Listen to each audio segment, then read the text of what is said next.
समारंभां व्यासशंकर मध्यमाम् अस्मदाचार्यपर्यन्तां वंदे गुरु परंपराम्। आप सभी ने हमारी एक सीरीज हमने अभी डाली थी शबरी जाति निर्णय पे, और वो झूठे बेर खाए थे कि नहीं खाए थे इत्यादि विषयों में। मैं आशा करता हूँ आप सभी ने देखी हो वो क्रमबद्धता से, और इसमें लगभग जितने भी पूर्व पक्ष हो सकते हैं सबको लेकर के उसका समाधान दिया गया है कि कोई घृणामूलक नीच कुल की स्त्री न ली जाए, अथवा कुलहीनता में हम लोग ये देखें कि वो जो हमारे लिए अपेक्षित कुल हो सकता है उससे हीन है, तो ऐसी स्त्री से विवाह नहीं किया करना चाहिए। और यही परस्पर वहां भी लागू होगा। यदि कोई क्षत्रिय है तो उसके लिए कुलहीन स्त्री वो भी है जो ब्राह्मण कुल से हो, क्योंकि वहां पर उसका कुल नहीं है, अभाव है। उसको अपने समानांतर कुल में ही विवाह करना ही उसके लिए अभीष्ट है। तो ऐसे में क्षत्रिय वर्ण को छोड़ करके जितने भी अन्य वर्ण कुल की स्त्रियां हैं वो सभी उसके लिए त्याज्य होनी चाहिए। तो इसका अर्थ हमें ये लेना चाहिए, घृणा मूलक ना लेकर के व्यवस्था मूलक। और बहुत आवश्यक है आज के समय में वर्णाश्रम का जो वास्तविक स्वरूप है उसको हम समाज में पहुंचाएं। हम युवा हैं, हमारा कार्य यही है, हमारा दायित्व है कि हम धर्म को यथावत उसके सही रूप में ही कोशिश करें कि समाज में प्रस्तुत हो, क्योंकि अनभिज्ञता के कारण समाज में बहुत सारी भ्रांतियां फैलती हैं। अभी आपने एक वीडियो देखा होगा, उसमें उसको बुला करके उसने बिठाया कि ब्राह्मणवाद के आपने नारे लगाए, मैंने उपनिषद पढ़े हैं, और वो जो प्रेस रिपोर्टर थी, मैंने वेद पढ़े हैं, आप जहां से बोलोगी वहीं से पूछूंगी, और ब्ला ब्ला ब्ला। तो क्या लगता है आप लोगों को, यदि वहां पर हम होते अगर इंटरव्यू में, तो कैसा रहता मामला? तो बाजी पलट जाती है। खैर, उस पर प्रतिक्रिया देने वाले हम लोग। देखा हो आपने शायद वो जो ब्राह्मणवाद के नारे लगाए थे किसी मातृशक्ति ने, उसको बुला के बिठा लिया किसी ने, और अच्छे से मतलब उसका सारा पोस्टमार्टम कर डाला कि भाई तुम्हें मनुस्मृति में तो ये लिखा है, वो लिखा है, बहुत सी चीजें। ठीक है, तो अब आगे चलते हैं। जहां प्रीति ना हो, बिना किसी से पूछे कोई बात मुंह से ना निकालनी चाहिए, और ना बिना समझे बूझे कोई काम करना चाहिए। बिना किसी से पूछे का मतलब, आप जब कोई व्यक्ति पूछे, परामर्श दे आपको, परामर्श मांगे, तभी परामर्श देना चाहिए। हाँ, परंतु ये भी नहीं है कि अधर्म हो रहा है वहां पे आप मौन खड़े रहें, भीष्म पितामह की तरह या फिर द्रोणाचार्य जी की तरह। ऐसा भी नहीं होना चाहिए। इसके आगे, बिना समझे बूझे कोई काम नहीं करना चाहिए, मर्यादा के बिना कोई काम नहीं करना चाहिए। जहां प्रीति ना हो वहां रुकना ना चाहिए। चोर से उसका नाम या पता ठिकाना पूछना न चाहिए, और रात में रास्ता नहीं चलना चाहिए। नम्रता ना छोड़नी चाहिए, पाप से द्रव्य ना एकत्र करना चाहिए, और कभी पुण्य मार्ग ना छोड़ना चाहिए। किसी की निंदा या किसी के साथ द्वेष ना करना चाहिए। बुरे लोगों का संग ना करना चाहिए। जबरदस्ती किसी का धन या स्त्री ना छीननी चाहिए। एकता ना तोड़नी चाहिए। विद्या का अध्ययन ना छोड़ना चाहिए। मुंह जोर से झगड़ना ना चाहिए। वाचाल से बात ना करनी चाहिए, और संतों का साथ ना छोड़ना चाहिए। बहुत अधिक क्रोध या खेद ना करना चाहिए, और यदि कोई अच्छी बात बतलावे तो बुरा ना मानना चाहिए। जरा जरा सी बात पर रूठना ना चाहिए। अपने पुरुषार्थ का मिथ्या वर्णन ना करना चाहिए, और पराक्रम की झूठी डींग नहीं हाँकनी चाहिए। देखिए, अभी एक पंक्ति आई है जिसमें कहा जा रहा है कि बहुत अधिक ये कोई अच्छी बात बतलावे तो बुरा ना मानना चाहिए। अगर इसके मूल में जाकर के हम समझने का प्रयास करेंगे तो बहुत अ, जटिल विषय है ये वाला। क्या जटिल विषय है? कि कोई अच्छी बात बतलावे तो बुरा ना मानना चाहिए। अब उसने अच्छी बात बतलाई है ये हम तय कैसे करेंगे? इसके निर्णायक हम कैसे हो सकते हैं? यदि कोई हमें अच्छी बात बतला रहा है तो इसका मतलब है कि जिस विषय में, जिस क्षेत्र में वो अच्छी बात बतला रहा है, उस क्षेत्र में हम अज्ञानी हैं, तभी तो उसको हमें बताना पड़ रहा है, हमें मालूम नहीं है। हाँ, यदि हमें पहले से ही मालूम है उसने रिपीट की है, तो वो हमारे लिए व्यर्थ है। ऐसे में भी उसका हमें बताने पर उसको अच्छा मानना बहुत उपयोगी सिद्ध नहीं होता है। हाँ, स्मरण करा देना, जैसे कि हम कोई सिद्धांत है जो हमें पता है, पर किसी अवसर विशेष पर हमको वो सिद्धांत याद कराया गया कि भूल गए आपने ये निर्णय लिया था या फिर आप ऐसे हो, जैसे बजरंगबली, उनको याद दिलाया गया कि आप में इतनी अपार शक्तियाँ हैं। तो ये स्मरण करा देने को आप यदि अच्छी बात बताने के संबंध में लेते हैं तो इसका अर्थ ऐसा लिया जा सकता है कि किसी के अच्छी बात बताने पर बुरा नहीं मानना चाहिए। पर यदि स्वतंत्र रूप से कोई व्यक्ति आपको कुछ बता रहा है कि एप्पल का अर्थ ये होता है, अब अर्थ बताना एक अच्छी बात बताना हो गया, आपको ज्ञान देना। तो आपको तो एप्पल का अर्थ नहीं पता है ना, तो फिर आप ये निर्णायक कैसे हो सकते हैं कि वो अच्छी बात है कि नहीं है? मैं ये बात पे जोर क्यों दे रहा हूँ? इस बात पे जोर क्यों दे रहा हूँ? अक्सर लोग कहते हैं कि जिसको ब्रह्म ज्ञान हो गया वो ब्राह्मण है, या फिर अमुक गुरु को यदि वो जो है ये इतनी-इतनी चीज़ें जानता है, तो इसका मतलब वो शास्त्रज्ञ है, इसका मतलब वो जगत गुरु है, वो कर्मणा जगत गुरु है, वो ऐसा जगत गुरु है, फलाना जगत गुरु है, ढिमका जगत गुरु है। तो इस पे मैं इसलिए जोर दे रहा हूँ इस बात पर, इसको आपको समझना होगा कि हम किसी के ज्ञान विज्ञान के आधार पर ये निर्णय नहीं कर सकते हैं कि वो विद्वान है या नहीं। यदि हमें उससे अपने उस यदि हम उसको अपने से श्रेष्ठ और स्वयं को उसके अधीनस्थ मानने में इस निर्णय का पर्यवसान करने वाले हैं। क्यों? क्यों नहीं कर सकते? क्योंकि यदि हम उसकी विद्वता को जांच रहे हैं, यदि हम उसकी विद्वता का आंकलन कर पा रहे हैं, तो इसका अर्थ है कि जिस भी क्षेत्र में, जिस भी अंश में हम उसकी विद्वता का आंकलन कर पा रहे हैं, उस अंश में, उस क्षेत्र में हम उससे ज्यादा विद्वान हैं, तभी तो हम आंकलन कर पा रहे हैं। मान लीजिए कि तात्विक विषय में उसका आंकलन कर रहे हैं कि उसको अद्वैत का ज्ञान है कि नहीं, हम ब्रह्मास्मि ये सब पता है कि नहीं। अब हम उसका आंकलन करेंगे कैसे, पता है कि नहीं पता है? भाई हम किसी का जब पेपर लेने जाते हैं, जो भी टीचर किसी स्टूडेंट का पेपर लेता है, एग्जाम लेता है, परीक्षा लेता है, तो वो टीचर पहले से उन विषयों में पारंगत होता है ना। तो यदि हम किसी की विद्वता का परीक्षण कर रहे हैं और तब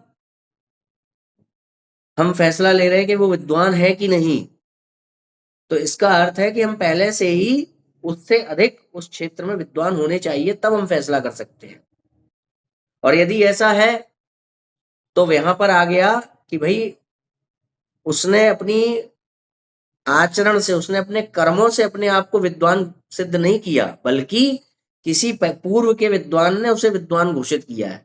मेरा इशारा ऐसी हो रहा है कि बिना किसी पूर्व के विद्वान के, बिना किसी अधिकार जिसके पास सुरक्षित है, विद्वान किसी को विद्वान, किसी को जगत गुरु, किसी को आचार्य घोषित करने का जिसके पास अधिकार सुरक्षित है, वही किसी को आचार्य, जगत गुरु अथवा कोई इस प्रकार की उपाधि दे सकता है जिसको पूर्व से अधिकार उसके पास सुरक्षित है। और यदि हम कहें कि भाई देखो उनको इतना ज्ञान है, हमें मान लेना चाहिए कि वो आचार्य हैं, यानी कि हमको वो ज्ञान पहले होना चाहिए ना, कि उन्होंने जो शास्त्र का अर्थ बताया है या शास्त्र की जो व्याख्या बताई है, वो हमारे पास होनी चाहिए ना वो व्याख्या पहले से। और यदि है तो हम उससे ज्यादा विद्वान तो हम हो गए, तो हमें भी आचार्य मान लो। फिर तो जो व्यक्ति कर्मणा आचार्यत्व, कर्म के आधार पर आचार्यत्व या ब्राह्मणत्व, कर्म के आधार पर ये घोषित करने जाएगा, जो व्यक्ति, वो पहले से ही उससे ज्यादा विद्वान, ब्राह्मण या फिर उससे ज्यादा बड़ा जगत गुरु होना चाहिए। तो यदि कोई अरुण पांडे जैसे हैं या अमुक अमुक जितने भी लोग हैं जो कर्मणा जगत गुरु खड़ा कर रहे हैं, कर्मणा जगत गुरु आजकल, तो वो उसमें जो व्यक्ति ये कहने वाला है कि उनके इतने अच्छे आचरण है, उनको इतना अच्छा ज्ञान है, तो इसका अर्थ है कि जो ये कह रहा है कि उनको इतना अच्छा ज्ञान है, उसको वो ज्ञान पहले से पता है, वो उससे बड़ा जगत गुरु है। इसलिए कर्म के आधार पर, केवल आचरण के आधार पर हमें तय नहीं कर सकते कि वो ब्राह्मण है कि नहीं, वो जगत गुरु है कि नहीं, वो क्या कहते हैं, फलाना आचार्य है कि नहीं। क्यों? क्योंकि हम अगर तय करने लगे तो इसका मतलब हम उससे ज्यादा अधिक ज्ञानी है, तभी तो हम तय कर पा रहे हैं कि वो आचार्य है कि नहीं, उसको ज्ञान है कि नहीं। ये परीक्षण हम तभी कर पा रहे हैं। और तब भी वो नियम तो लागू हो ही गया कि उसको, वो स्वयं से आचार्य नहीं बना, किसी और ने उसको घोषित किया, तब भी वो नियम तो लागू हो गई, उसके बिना तो चल ही नहीं सकते। तो कैसे कैसे होगा? ब्राह्मण घोषित होगा उसके पिता से कि भाई वो ब्राह्मण है, उसने ब्राह्मण कुल में जन्म लिया है। अब उसके पास आचरण है कि नहीं, वो आचरण भी देखने वाले कौन होंगे? उससे विद्वान, जो पूर्व से विद्वान है, परंपरा से विद्वान है। यानी कि परंपरा से ही घोषित होगा ब्राह्मणत्व, परंपरा से ही घोषित होगा जगत गुरुत्व, परंपरा से ही घोषित होगा आचार्यत्व। ये ध्यान रखने वाली बात कि कर्म के आधार पर हम किसी का आचार्यत्व, विद्वता, ब्राह्मणत्व इत्यादि सिद्ध नहीं कर सकते।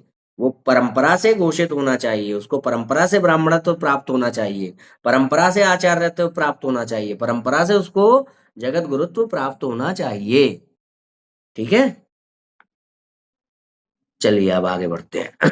तो ये इस बात से कि कोई अच्छी बात बतलावे तो बुरा ना मानना चाहिए। तो अच्छी बात बतलावे, यहाँ पर जो अच्छी बात बतलाने का जो पर्यवसान है वो इसमें लेना चाहिए कि आपको पूर्व से वो बात याद है, किसी व्यक्ति ने आपके हित के लिए वो बात आपको याद दिला दी बस, है ना?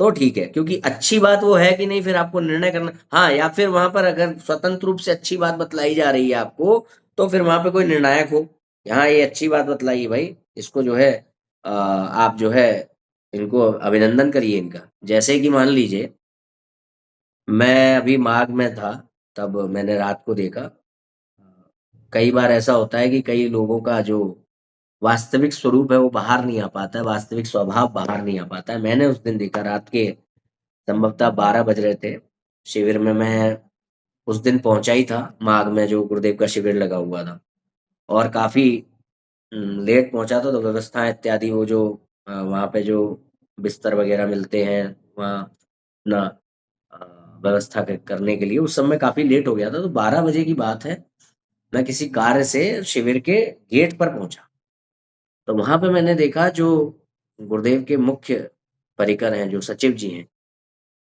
स्वामी जी, तो वो वहां पे बड़े चिंतित, बड़े परेशान से घूम रहे थे। तो मैं वहां पर उनके चरण स्पर्श किए और उन्होंने मुझे आशीर्वचन प्रदान किए, और वो उनका अपना एक कहीं पे ध्यान था कि भाई वो परेशान है किसी चीज को लेकर। और मेरे साथ में कुछ मेरे साथ में कुछ सहयोगी भी थे वहां पर, तो वो भी देखे कि स्वामी जी परेशान क्यों हैं। तो कुछ देर बाद स्वामी जी ने वहां के जो और कार्य करने वाले बटुक थे, उनमें से किसी को बुलाया और आवाज लगा कर कहा, अरे सुनो, अरे वो एक यादव जी आए हैं, बहुत दूर से आए हैं वो, आप देखो उन्होंने भोजन किया है कि नहीं किया है, आप देखो उनको, उनकी जो रहने की ठहरने की उचित व्यवस्था प्रॉपर हो गई है कि नहीं हो गई है। तो मुझे बड़ा मतलब आश्चर्य हुआ कि स्वामी जी को इतनी रात को 12 बजे परेशान हो रहे हैं, तो कितना उनके अंदर जो है, एक तो आश्चर्य भी हुआ और एक वो भी लगा कि इनका ये वाला जो पार्ट है ना, वो कितने करुणा भाव है उनके अंदर। कई बार ऐसा होता है कि हम लोग विलंब से पहुंचे, कई लोग विलंब से पहुंचे, वो भोजन के लिए पूछते हैं, अगर एन केन प्रकार ने किसी प्रकार से भोजन यदि खत्म ही हो गया होगा, तो वहां पर पहुंचे हुए, उनकी शरण में पहुंचे हुए, गुरुदेव की शरण में पहुंचे हुए किसी व्यक्ति को भूखा नहीं सोने थे, एनी हाउ उनको भोजन कराना ही है। तो वो इतना परेशान थे 12 बजे रात को माघ में, और फिर हमसे काफी सारी बातें, हमको कुछ मार्गदर्शन दे रहे हैं। बीच बीच में वो आवाजें लगा रहे हैं, वहां के बटुकों को बार बार बता रहे हैं कि वो देखो यादव जी ने भोजन किया कि नहीं किया, ये सब हो रहा है। और मैं भी थोड़ा सा, मेरे अंदर भी कौतूहल आ गया कि यादव जी हैं कौन, स्वामी जी इतना ज़्यादा उनको इम्पोर्टेंस दे रहे हैं, तो इधर से एक हल्का-सा कॉम्पिटिशन की भावना आ जाती है कि स्वामी जी जो हमारे गुरुदेव के मुख्य परिकर हैं, या मतलब जेलसी ना भी कहें, मगर एक भावना आ जाती है, एक उत्सुकता जानने, वो हिट करने लगी वो भावना कि भई यादव जी होंगे बहुत कुछ महत्वपूर्ण व्यक्ति और बहुत ज़्यादा, मतलब उस समय तक ये भी नहीं मालूम था कि यादव जी का बौद्धिक स्तर क्या है, या फिर अगर भौतिकवादिता से देखा जाए तो उनकी संपन्नता क्या है, कुछ नहीं मालूम था। ब्लैक होल था, और मुझे तो यही लग रहा था कि बहुत मतलब कोई बड़े विद्वान और इत्यादि या फिर कोई होंगे यादव जी।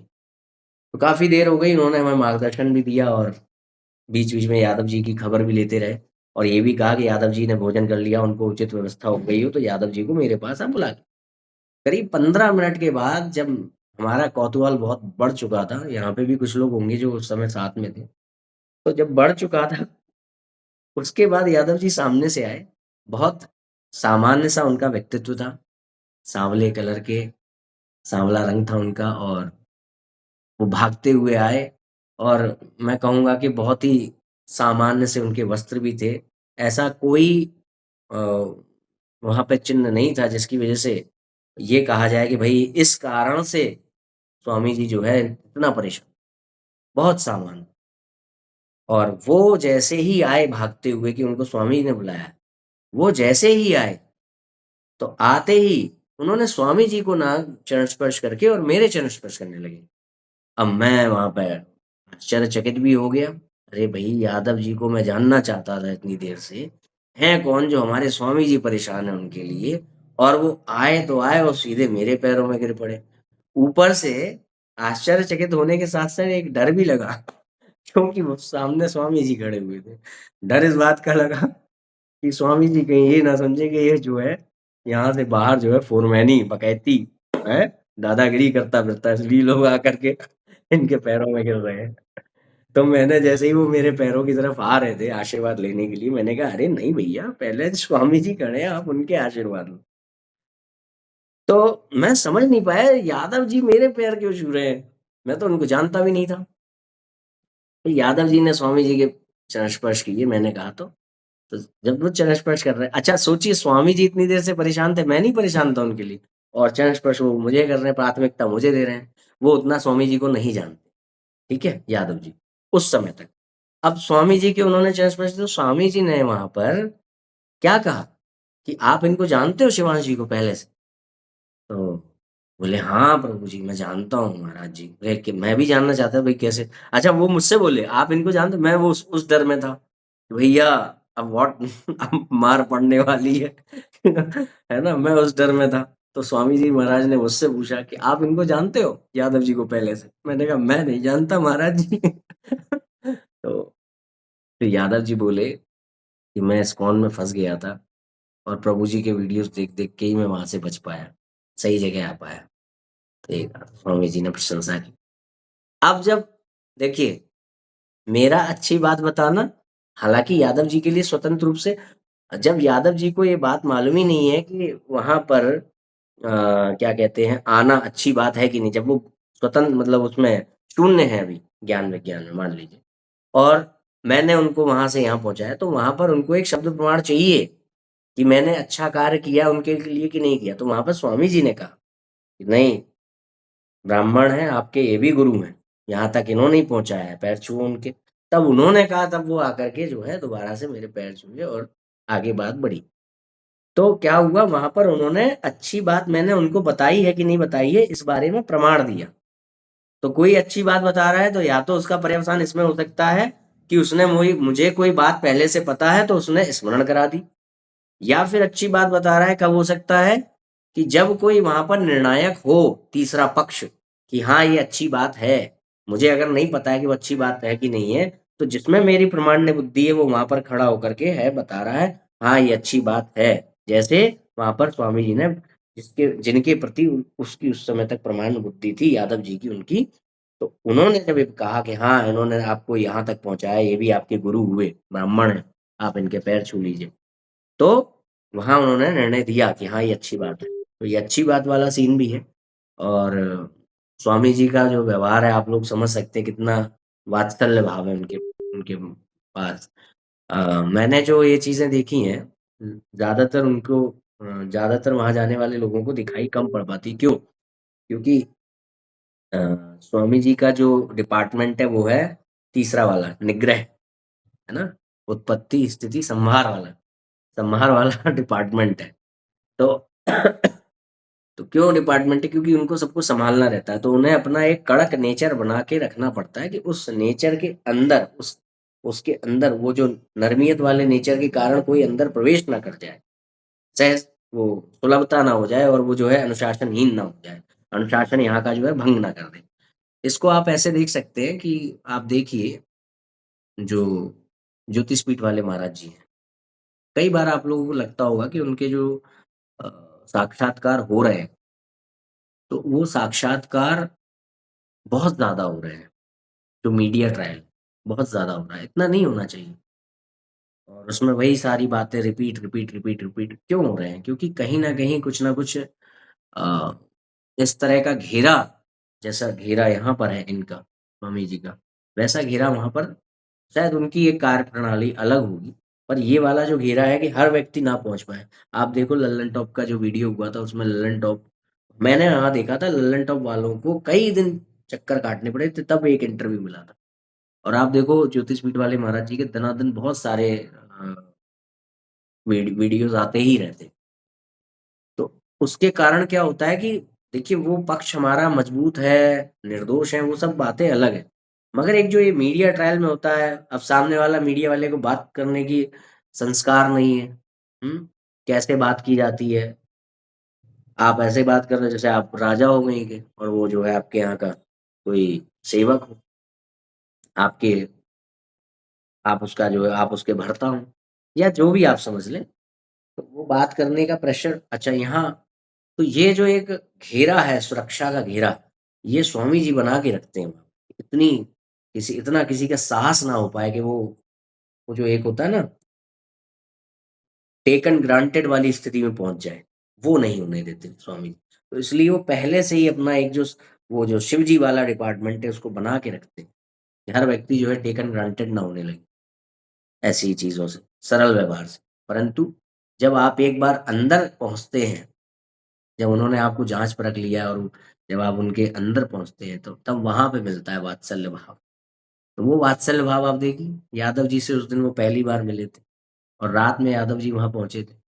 यादव जी के लिए कितना परेशान, यहाँ तक कि हम लोग पहले से वहाँ पर जा रहे हैं, स्वामी जी की नज़रों में हैं, काफ़ी समय हो चुका है, पर उतना ध्यान हमारी ओर नहीं है, यादव जी के लिए परेशान थे, है ना?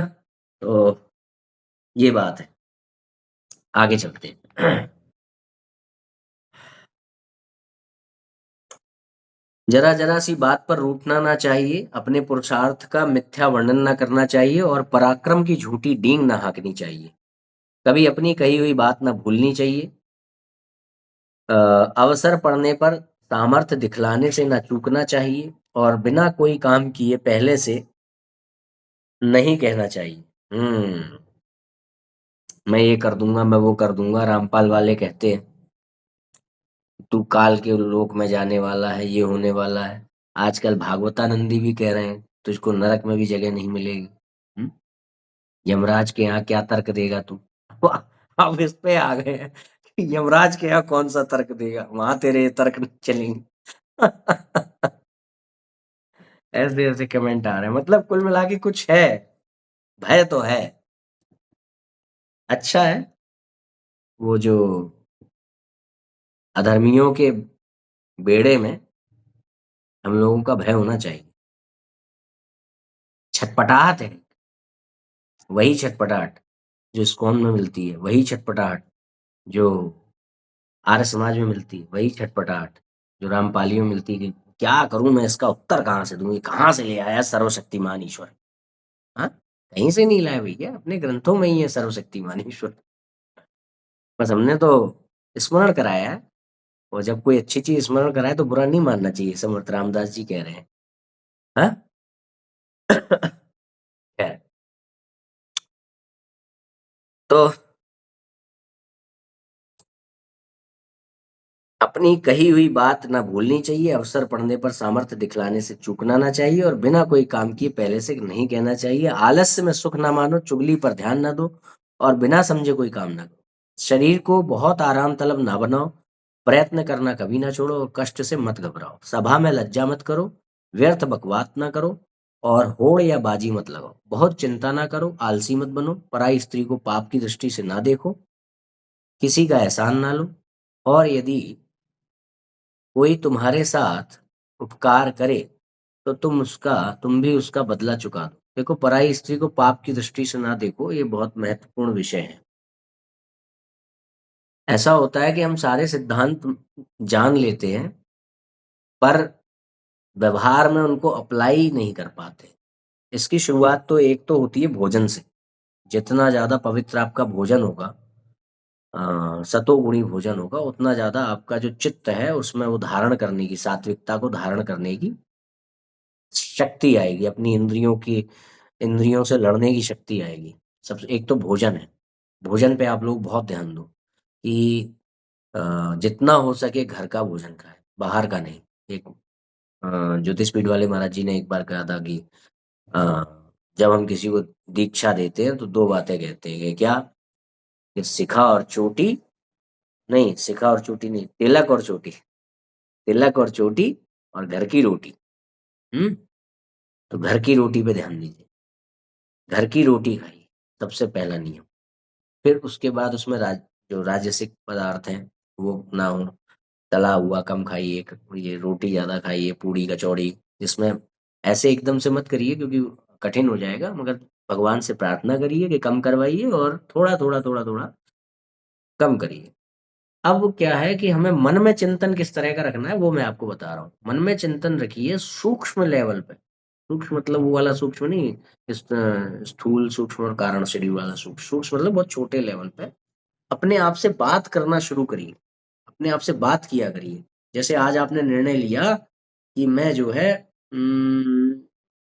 क्या एक सामान्य व्यक्ति, जैसे मान लीजिए मैंने आज से निर्णय लिया कि मैं पेप्सी नहीं पीऊँगा, ठीक है? और या कोल्ड ड्रिंक नहीं पीऊँगा। आजकल कोल्ड ड्रिंक की आदत तो बहुत फैल रही है समाज में। तो कोल्ड ड्रिंक नहीं पीऊँगा, मैंने आज ये निर्णय ले लिया क्योंकि अभी-अभी मैंने प्रवचन सुना गुरुदेव का। गुरुदेव ने बोला अभी वृंदावन में, तो मैंने उसको सुना। अब मैंने वो अपने अंदर धारण कर लिया कि मैं नहीं पीऊँगा, ये मैंने निर्णय लिया। हुआ क्या कि जिस समय मुझे कोल्ड ड्रिंक दिखी, रास्ते में कहीं पर, विशेष रूप से तो कोल्ड ड्रिंक आपको कब दिखेगी जब आप प्यासे होंगे। जब आपने काफ़ी देर से पानी नहीं पिया होगा तभी आपको कोल्ड ड्रिंक के प्रति आसक्ति हो, या इस तरह के जो अन्य पेय पदार्थ होते हैं हीन वाले, उनके प्रति आपकी आसक्ति तभी होगी जब आप जो है प्यासे होंगे। वो तो एक अलग साइंटिफिक चीज़ चली जाएगी। मैं चिंतन की बात कर रहा हूँ। तो क्या होता है कि जब हमने जो निर्णय लिया है अपने आप से कि मुझे कोल्ड ड्रिंक नहीं पीनी है, वो निर्णय हमें उस समय, जिस समय हमें कोल्ड ड्रिंक दिखती है, उस समय हमें याद नहीं आता है। हम भूल जाते हैं, क्षणिक विषय हार का क्षण में तू वो छाड़ दे। हम उस समय भूल जाते हैं कि हमने कोल्ड ड्रिंक ना पीने का वो निर्णय लिया हुआ है और जब पी लेते हैं, सब कर लेते हैं, उसके बाद याद आता है। तो वहाँ पे अपने आप से बात करनी होती है आपको। और ये जो इतने सूक्ष्म स्तर पे, छोटी-छोटी सी स्तर पे अपने आप से बात करने की जो योग्यता है, ये कैसे आती है? छिपाने वाले कार्य कम से कम करिए। आप देखिए, इन्होंने अभी तक जितने सब कार्य कहे हैं, ये नहीं करना है, ये नहीं करना है, सारे कार्य वही हैं, जिनमें छिपाने का भाव उत्पन्न हो रहा है। तो कोशिश करिए, प्रयास करिए अपने जीवन में कि छिपाना बहुत कम पड़े। निंदा किसमें आती है? छिपाने में। हम किसी की पीठ पीछे निंदा करते हैं। अन्यथा तो हम सत्य बोलते हैं, अगर सामने बोलते हैं। निंदा कहाँ होती है? पीठ पीछे। चोरी करते हैं या जो भी कर, जिस तरह की जितनी भी चीज़ें आई वो सब पीठ पीछे वाली। पीठ पीछे का मतलब छिपाना। तो छिपाने वाले कार्य कम करेंगे तो आपके चित्त की शक्ति बढ़ेगी, तो आपको वो जो पिन पॉइंट है कि हमें ये कार्य नहीं करना है, उस समय आपको अपना वो निर्णय याद आएगा कि आपने निर्णय क्या लिया था और आपको जब वो निर्णय याद आ गया तो आप बहुत ताकतवर हैं। आप आसानी से अपनी वो जो इंद्रिय जो आसक्ति हो रही है, उस पे आप कंट्रोल पा लेंगे। इसी तरह का एक निर्णय होता है पराई स्त्री के लिए क्या चिंतन करें। पराई स्त्री के लिए अपने मन में धारण करें कि समकक्ष है तो हम जैसे ही किसी स्त्री को देखेंगे तो अपनी बहन को याद कर लेंगे, अगर बहन है तो घर में। या फिर हाँ, वो तमोगुणी की श्रेणी में आते हैं। या फिर हम अपने से बड़ी किसी स्त्री को देखेंगे तो तुरंत अपनी माताजी को याद करेंगे, हमारी माताजी ऐसी ही हैं, ये बिल्कुल वैसी लग रही हैं। और अगर अपने से छोटी है, तो पुत्री का भाव ले आएँगे, भतीजी है घर में कोई, छोटी बहन है घर में कोई। तो ये जो भाव लाने वाली बात है ना, इसका आपको ध्यान रखना है। जिस समय हम किसी पराई स्त्री को देखते हैं, पराई नारी को देखते हैं, तो उस समय तुरंत याद करिए कि भई माताजी ये ऐसे कर रही ना, तो ऐसे ही कर, ये चिंतन आपको याद आने की आवश्यकता है। तो उसके बाद आसक्ति होगी नहीं, बहुत ईज़ी हो जाएगा। नहीं तो कई बार मुझे फ़ोन आते हैं, कहते हैं कि भैया मैं वहाँ गया था, एक गलत विचार आ गया मन में उनके प्रति, अमुक के प्रति, ये हुआ, वो हुआ। क्यों हुआ? क्योंकि उन्होंने ये जो सिस्टमैटिक है, ये नहीं बनाया है। तो ये होना चाहिए पराई स्त्री के प्रति भावना मन में, या तो माताजी हैं, या वो बहन जी हैं, या पुत्री है। श्री राम ने क्या कहा था आनंद रामायण में, कि मेरी 3 प्रतिज्ञा हैं, उनमें से एक प्रतिज्ञा उनकी थी कि मैं सीता को छोड़कर किसी अन्य स्त्री के प्रति जो है वैसी भावना नहीं ला सकता। सभी स्त्रियाँ मेरी माता के समान। मैं सब में अपनी माता ही देखता हूँ। माता कौशल्या, ये उन्होंने प्रतिज्ञा ली हुई है। वो बात और है कि फिर ये लोग जो है उनको वहीं उसी व्यवहार जगत में ही क्या-क्या आरोप लगा रहे हैं, वो एक बात अलग है। अगर ये उनकी प्रतिज्ञा थी। तो ऐसे शुरू करिए, थोड़ा-सा छोटे-छोटे लेवल पे अपने आप से बात करना शुरू करिए। जो व्यक्ति अपने आप से बात करता है ना, वो व्यक्ति उसकी जो गुणवत्ता है वो अलग ही होती है, उसका स्तर अलग होता है। अपने आप से बात करना शुरू करिए। और ये जो आपने मेरी कविता देखी होगी, उसमें एक पैराग्राफ पूरा, वैसे तो पूरी कविता अपने आप से ही बात करने वाली है कि आपका लक्ष्य आपसे बातें कर रहा है। मगर उसमें एक पैराग्राफ इसी बात पे है, बैरी बड़ा तू आपका, तू शीश धड़ से काट दे, क्षणिक विचार हार का है, क्षण में तू वो चाट दे। डाल डाल पात पात वन घना है पाट दे, बाधा बना वो वृक्ष है, जड़ से तू उखाड़ दे। घातक तो तू ही जय को तेरा नाश चाहिए, घातक तो तू ही जय को तेरा नाश चाहिए, मुझे तेरा अंतिम वही प्रयास चाहिए। वो अंतिम प्रयास जो है, वो वहाँ पे होना चाहिए, जहाँ पेप्सी की याद आए। वो अंतिम प्रयास जो है, वो वहाँ होना चाहिए, जहाँ पराई स्त्री के प्रति आकर्षण वाली जगह है। वो अंतिम प्रयास होना चाहिए। बस आपको आपका अंतिम प्रयास याद रहेगा, तो आप इस तरह की जो विकृतियाँ हैं जीवन की, उनसे दूर होते चले जाएँगे। आपका लास्ट एफर्ट वहाँ होना चाहिए। आप आपका जो वो निर्णय है, वो आपके साथ होना चाहिए। ठीक है? चलिए आगे चलते हैं।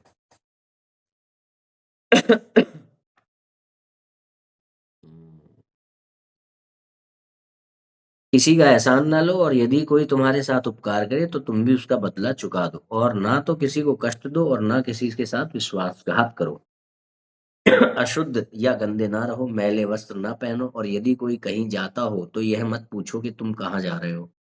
व्यापकता या लोगों के साथ मेल-जोल मत छोड़ो। पराधीन ना बनो, अपना बोझ किसी दूसरे पर मत लादो।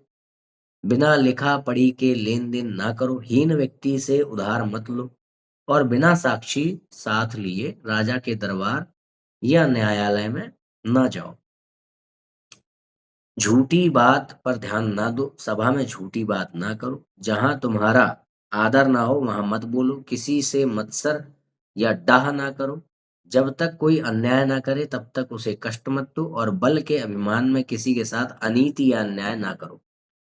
ना बहुत अधिक खाओ, ना बहुत अधिक सो, और चुगलखोर के पास बहुत अधिक समय तक ना रहो। अपने आदमी से गवाही ना दिलाओ, अपनी कीर्ति का बखान ना करो, स्वयं ही बात कहकर हँसने मत लगो। धूम्रपान मत करो, मादक द्रव्यों का सेवन ना करो, और बहुत अधिक ये अपनी ही बात कहकर हँसने मत लगो, याद आया आपको? मामा आ गए, मामा आ गए, अरे मामा आ गए, मामा आ गए, याद आया? हाँ? मामा आ गए। मामा आ रहे हैं तो पहले से ही इतनी हँसी उड़ाने लगो, कि मामा भूल जाए कि यहाँ कुछ चोरी हो रही। वही वाली बात कि ये ईश्वर सर्वशक्तिमान है कि नहीं, तो अलंकारी लगे, मामा आ गए, मामा आ गए। वाह! वाह! ईश्वर सर्वशक्तिमान को आप भूल जाओ। खैर,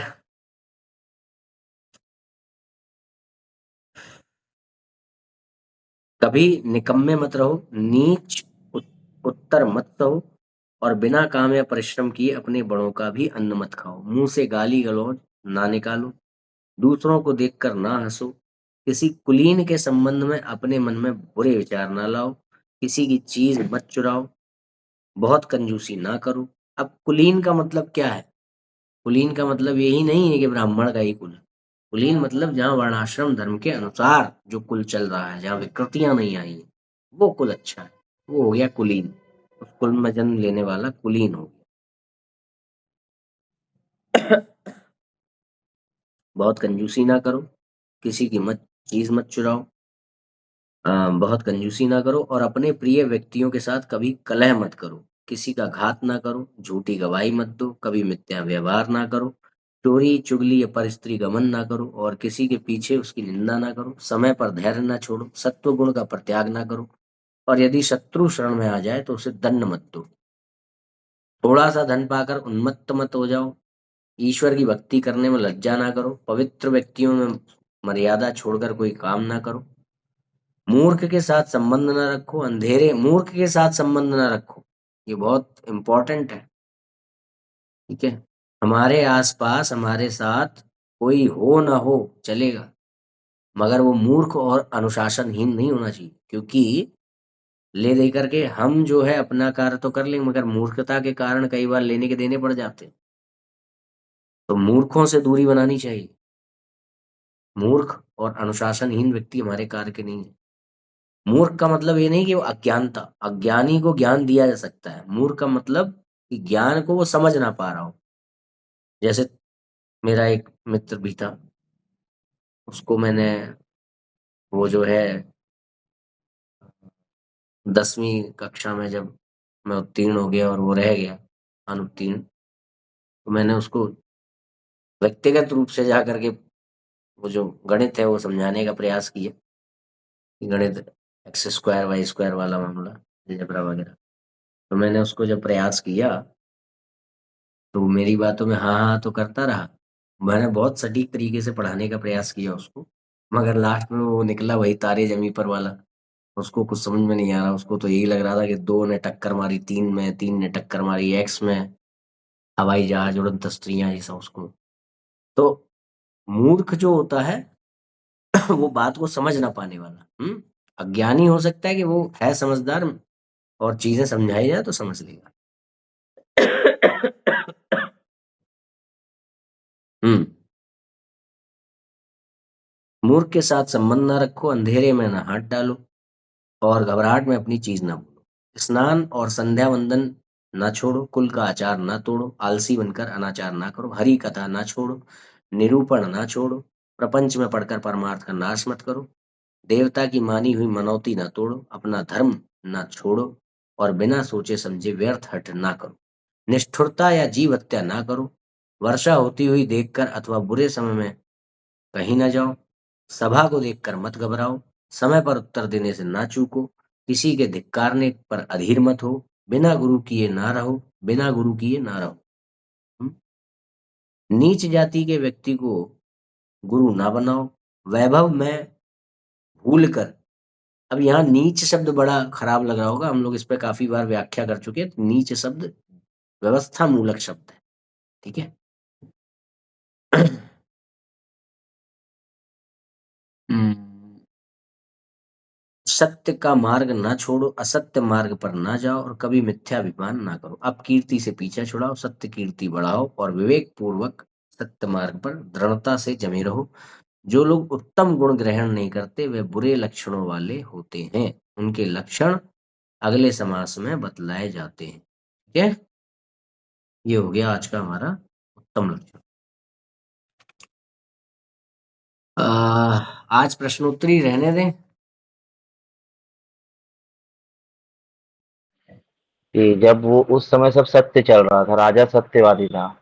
आज के समय में सत्य के अनुसार चलना और जिस तरह से बताया गया चलना थोड़ा सा मुश्किल हो जाता है, क्योंकि आजकल का जो न्याय व्यवस्था है वो चलने ही नहीं देगा व्यक्ति को हम्म सत्य पर। हम्म तो जितना चल पा रहे हो उतना चलो। आपकी अंतरात्मा से ये पूछते रहो कि आपने अन्याय तो नहीं किया ऐसा करके, बस। हमारा सबसे बड़ा टीचर तो हमारा विवेक ही होता है ना। हुँ? उसमें संभवतः ये रहता है, ज़्यादातर दिखता है कि ये करके मतलब नहीं है, इसमें तो हार ही मिलने वाला है। किसमें हार मिलने वाली? सत्य पर चलने पे। हमारा उद्देश्य जीत थोड़ी ना है। हमारा उद्देश्य अच्छा। तो है धर्म का पालन करने का आनंद उठाना। उसका जो आनंद है वही है बस हमारा लक्ष्य। हमारा लक्ष्य मोक्ष भी नहीं है, हमारा लक्ष्य भौतिक जीत भी नहीं है और ना पारमार्थिक जीत है। हमारा लक्ष्य जो माइंड में होना चाहिए वो है धर्म का अनुकरण करने का आनंद, उसका आनंद लीजिए। मैं धर्मनिष्ठ हूँ, मैं धर्मज्ञ हूँ, ये है मेरा आनंद। इसी के साथ मैं चैन से सोता हूँ और इसी के साथ सुबह उठता हूँ और कई लोगों की रातों की नींद भी छीन लेता हूँ। हाँ, ये आनंद है। समझा, हाँ, समझ गया, ये समझ गया, ठीक है, चलिए समझ गया।